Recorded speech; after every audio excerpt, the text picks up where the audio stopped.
Kasus jeratan pinjaman online juga terjadi di perusahaan BUMN Indofarma. Hal ini terbongkar dalam rapat Komisi 6 DPR RI bersama Indofarma pada Rabu 23 Juni 2024. Anggota Komisi 4 Rieke Diah Pitaloka membuka dugaan jeratan pinjaman online tersebut. Rieke tidak habis pikir Indofarma bisa menyalahgunakan kepercayaan dari negara kepada mereka.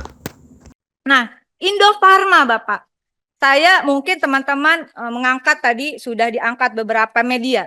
Tapi saya sampaikan, koreksi kalau saya salah, 6 Juni 2024 BPK RI melaporkan temuan mereka kepada DPR RI. Jadi kita sudah mendapatkan hasil laporan itu, di mana permasalahan yang dalam Indofarma mengakibatkan total kerugian 459,6 miliar dengan indikasi kerugian 294,77 miliar, potensi kerugian 164,83 miliar yang terdiri dari piutang macet sebesar 122,93 miliar.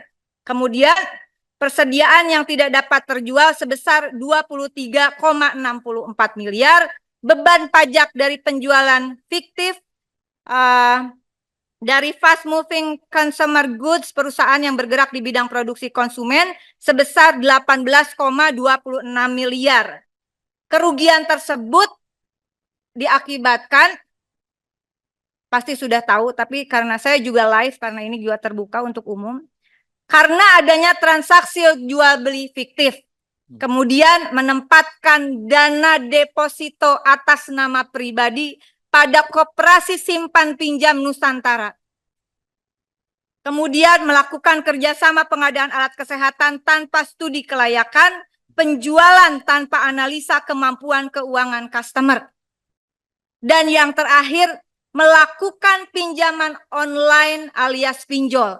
Saya lagi mikir, melakukan pinjaman online atau apakah dana di Indofarma ini dijadikan dana untuk pinjol?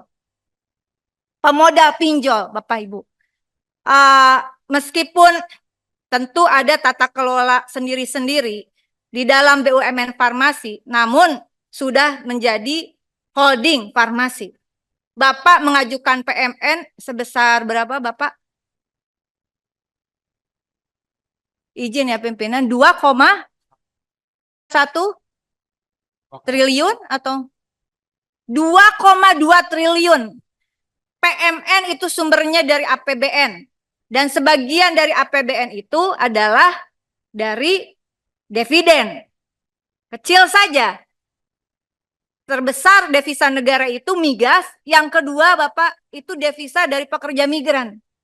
Dan berikutnya pajak dari rakyat. PMN itu sumbernya adalah pajak rakyat sebetulnya secara garis besar.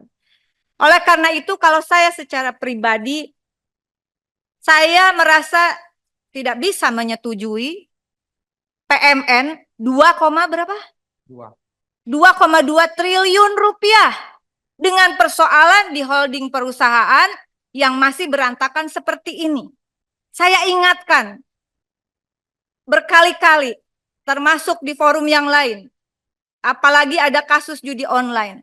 Saya menolak kalau uang negara APBN sumbernya khususnya digunakan untuk membackup persoalan judi online.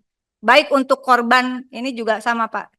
Jangan sampai kemudian yang main judi online, jangan sampai yang main judi online di BUMN malah dapat bansos juga dari APBN. Ngeri Pak.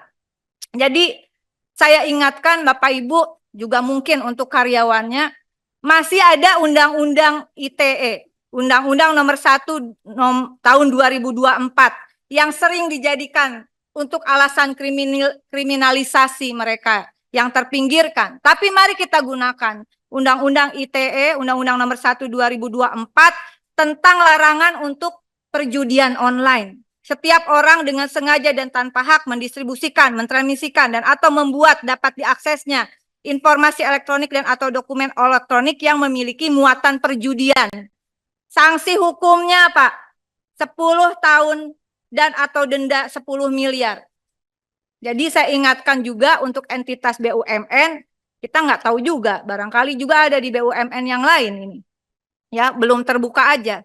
Oleh karena itu dalam kesempatan ini pimpinan sama seperti teman-teman yang lain, kita memberikan dukungan penuh kepada institusi penegak hukum, baik itu Kejaksaan Agung, KPK RI, maupun kepolisian, dan khususnya juga BPK untuk melakukan audit investigatif, untuk melakukan penegakan hukum terhadap dugaan-dugaan yang sudah beberapa hal disampaikan oleh BPK RI untuk ditelusuri dan kemudian siapapun yang terlibat tidak pandang bulu, saya kira saya tidak akan meminta Anda harus ikhlas atau tidak. Tanggung jawab itu bukan pekerjaan sama, pekerjaan kita bukan soal ikhlas atau tidak ikhlas. Ada sumpah jabatan dan kita sudah digaji.